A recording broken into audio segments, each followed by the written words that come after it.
RoH, Part 4, Scene 13. In the mountains above Epip City, about the same time. Daddy, if we were the princess in the tower, would Mummy be the prince who comes to rescue us? Barnard glanced over the top of his book and lifted an eyebrow at his daughter. No, my dearest, Mummy isn't coming back. He kept his voice gentle. But we can be each other's prince. How does that sound?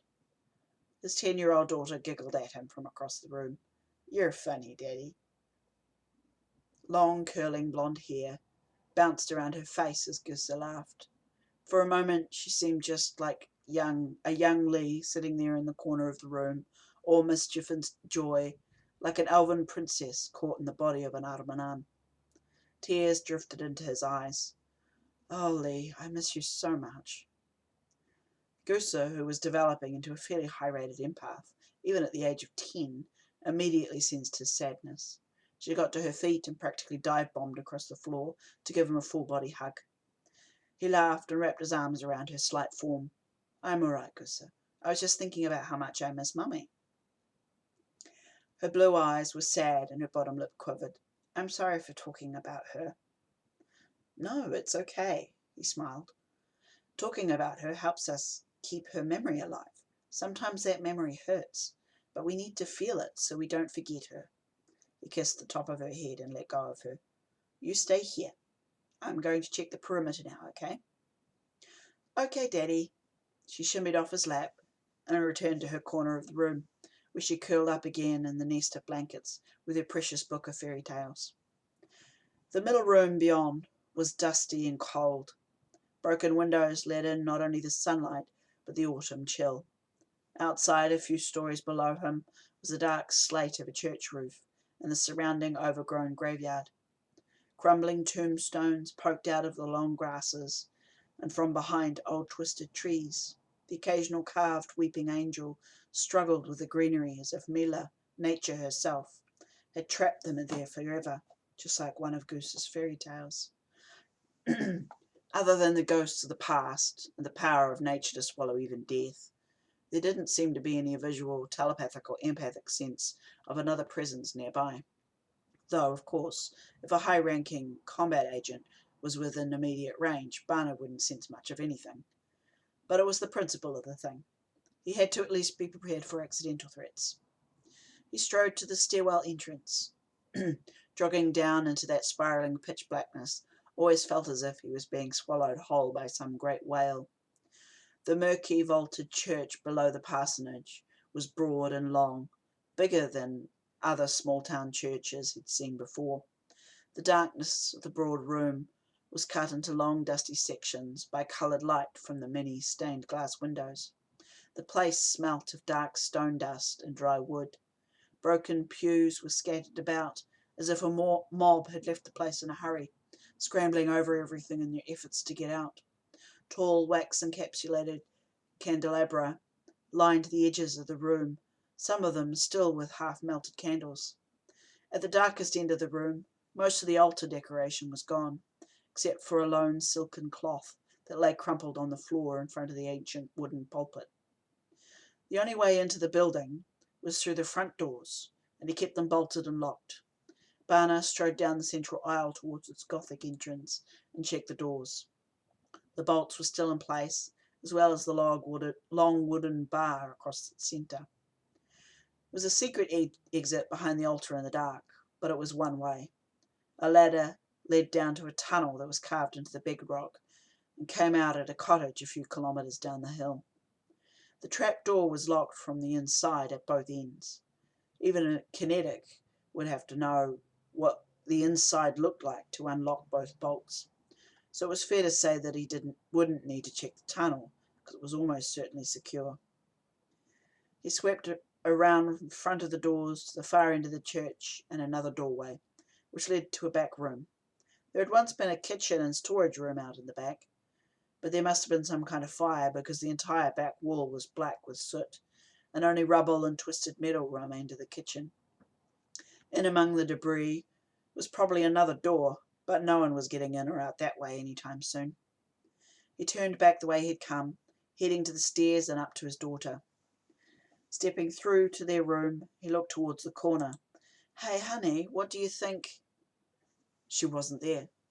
Her book was there, and her blankets. He turned. Even their emergency bag was still next to the door. The only thing missing was his daughter, and she would not move from her position without telling him. Before his shock lifted, he grabbed her book from the floor, stuffed it into the emergency bag, and pulled it onto his back. He took a secondary weapon from under his chair and turned, taking off the safety and loading the chamber. He reached out tentatively with his mind. "Goosa?" She wasn't in the three-room parsonage. She wasn't down in the church, or even in the tunnel underground. Reaching further and further, she wasn't anywhere within a 5-kilometre radius of him. Or if she was, she had to be unconscious or dead. Probably the latter, he realised with a flare of grief. If someone was after him, it would be strategically sensible to take out the non-combatant first, and leave him upset and confused, thereby also a better target for hunting. His eyes narrowed. Well, whoever they were, and no matter how good, they had a fight on their hands. Scene 14. David watched Bana check the inner perimeter of the church. He was hidden in the shadows behind the altar, only visible if someone got in a good shot with a torch or was practically on top of him. Bana moved from the front door, back down the old stone church, around the rubble and broken pews, and passed right next to him to check the back room. When he got out of sight, David shuffled deeper into the shadows to put his back against the wall, so that, upon returning to the main church, Bana wouldn't see his shadow from the different angle. Stepping back into the church, Bana walked between the wall and the altar, within a hair's breadth of David, but did not sense nor see him in the dimness. David held his breath and stilled any emotional reactions. If he felt remotely present in the moment, at such short range, a sensitive empath would feel him, and the situation would degrade to a shooting match very quickly. He had to take Bana by surprise and give him no option but to comply. Bana made his way back to the stairs and out of sight. David waited for the static to flare in behind his shielding as a signal that it was time to move. When it came, reverberating backwards and forwards in the relatively small mental space inside his shield, David got to his feet and followed Bana up the spiral staircase. As he climbed, the light level dropped to almost pitch black for a few twists. He touched the stone wall with one hand to steady himself. When it returned, the light was like a bright sunrise at the top of the stairs. He heard Bana off to his right. David lifted his weapon from out of his holster and approached the doorway. Bana had already discovered his daughter was gone. His body movements were quick and deliberate, not yet the grieving father, and therefore probably more dangerous. David waited next to the other door. Footsteps came towards him, and he lifted his weapon barrel into Bana's face as the man stepped through. Scene break. The tiny room they were using for a bedroom was dim but dry, and like the rest of the parsonage, it had wood floors and old, dark stone walls. Asha gently lowered the unconscious girl onto one of the two cots. Gusa would take a number of hours to wake from a sedative, but she would live. The girl looked so much like her mother it was almost creepy. Her blonde hair framed an angular face, and Asha bet the girl had bright blue eyes as well. Asha knew that the likeness must pull on Bana's heart some days. She felt a little guilty about drugging a 10-year-old girl, but if Gusa was anything like either of her parents, she would have been difficult to subdue in any other way. She lifted a couple of blankets around Gusa's shoulders and brushed a thread of blonde hair from the girl's face. As Asha got to her feet again, she sensed the lightest touch of Bana searching for his daughter telepathically, which meant David would be close and needing backup soon. Sliding sideways along one stone wall towards the door, Asha kept herself physically and psychically invisible. The doorway came out right next to the stairwell, and she glanced around the edge to see what was going on. She saw David lift his weapon as Bana walked into the barrel. Weapons. The growl that came from David was more in tune with his alter ego, Enigma. A snippet of fear flickered through her.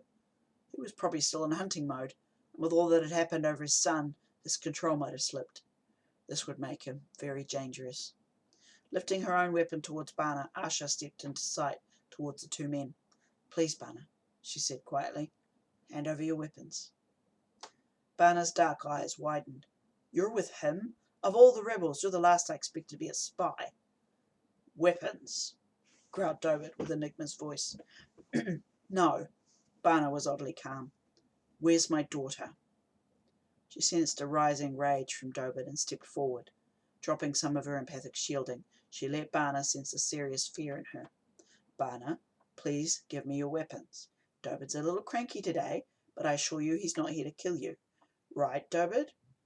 The black eyebrows on Banner's face came together into a frown, but he seemed to sense she didn't have any hostility towards him. He handed his weapon to her, and she looked sideways at her old friend. Dobert, can you put Enigma back in his box now, please? Of course. Dobert dropped his handgun, engaged his safety, and put it away. The icy rage she'd sensed eased somewhat as her friend slipped back into his own body language. Now, isn't that better? Asha let out a long sigh and put away her gun. So, now that we're all disarmed, Banner, I'd like you to meet Hawk. What? Confusion flared up and morphed into disbelief on Banner's face. There's no way. Wait, where's my daughter? She's in the other room, sedated. Banner walked past both of them, fearless and without care for any threat from them. She and Dobert followed. They both understood that Banner wouldn't listen or do anything for them until he knew that his daughter was okay. In the other room, he sat down on the floor next to Goose's cot. For several silent minutes, he stroked her sleeping face. Asha watched impassively, knowing that he'd need a little time to absorb the new information. Banner looked back at them over his shoulder. Let's just say for a moment that I actually believe he is Hawk, which I don't. What do you want? We're going to attack the Azera Council and need your help to do it. The hostility of Enigma had completely disappeared from Dobert's voice, leaving behind his normal calm and direct cadence. Attack the Council? Banner snorted. That's impossible. Actually, it's quite possible. The plan is to get a small-scale explosive device into the chambers. I can do that myself. What's going to be almost as impossible is getting the explosives. By the old gods, you're actually serious? Laughing slightly, Banner got to his feet. He really is Hawk. She smiled at him. Unfortunately so. You know, Banner turned to address Dobert, you being Hawk is even more frightening than you being Enigma. Banner sighed and wiped his face with one hand. But before we go any further with this, I need to know how you intend on making sure Gusa is safe. She'll be safe with my daughter and the other rebel children. We'll be evacuating them out of Aram fairly soon. They won't even be near the explosion or the aftermath. Okay. He seemed to be taking it all fairly well. So, where exactly is this impossible explosive? Calm, Dobert took a breath.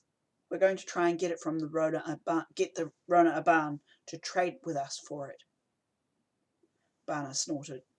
Even if we could find them, they're violent terrorists who kill indiscriminately. They'll shoot us on sight before any offer can be made. Exactly. There was an edge of a smile in Dobert's voice. It seems impossible. Are you interested?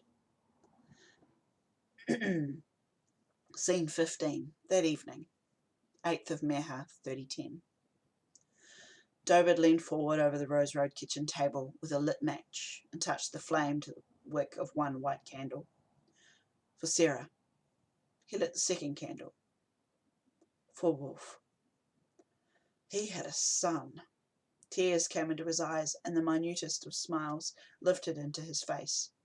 He'd lit candles every year on the 8th for 10 years, and he never thought he'd celebrate the date of her death with anything resembling joy. Happy birthday, son. There was a knock on the door. Outside, Asha's mind was open, and he sensed that she knew exactly what day it was. One corner of his mouth lifted. Come in, Asha. He looked over the candle flames as she slipped inside and closed the door behind her. She seemed tense and perhaps a little uncomfortable, but he'd asked for her to come, so she had come. You all right? She asked cautiously. Yeah, he shrugged. It's the 8th. Hey, I'm sorry for scaring you earlier. She smiled and walked towards the other chair in front of him. That's okay. I think it helped keep Barna in line anyway. He nodded and watched the dancing flames of the prayer candles. He would never tell her it was part of the plan. She disliked it when he manipulated her, even for the greater good. So he would let her believe that his control had slipped. "I can go if you want to be alone." He glanced up at her and saw that she was uncomfortable again. He kept his voice gentle. "No. Despite the date, there are things that need organising. Besides, I'd like the company right now." He let the silence permeate them for a moment before taking a deep breath. "I need you to lead this mission in Rona. I think Heth has my scent after Trian's escape. If I leave now, I won't be able to run interference." "Of course." She leaned her elbows on the table and looked at him through the flames. "You really want to let Zack go to Rona with us?" He smiled. 5 years of training and being a combatant rebel, and you still don't think he can do it?" "No, he can do it." She shook her head. "But this is the RA, and he's just a boy." "He's nearly 20 now, Usha." "Yes, but he doesn't understand that just because we're right doesn't mean we'll win." He sighed. "Without him, we won't get the explosives." "Even if he dies getting them? Even if all of us die getting them?" He shook his head. "This is bigger than you can possibly imagine, Usha. I'm very fond of Zack, you know that. But his life is no more important than all the others who have died in this conflict. Nor all of those lives we'll save with the explosives. It's a matter of numbers, I know. I've heard this speech before, David, but I still can't understand how you can be so cold." David stood abruptly, and turning his back on her, he paced away from the table. He spoke over his shoulder. "It's not coldness. I do what is necessary. That is all." "Even if it means killing nearly as many as you save?" she barked. He turned around and glared at her. "Even if it means everyone I care about dies. If you only knew the scale of this, Usha." "Well then, show me, Dobit." She got to her feet. "Show me, because I need to know what we're fighting for if I'm going to lead them to Rona and their almost certain deaths, just so you can kill your sothan father." That fire that he loved about her blazed in her eyes, and he knew he'd have to show her something or lose her.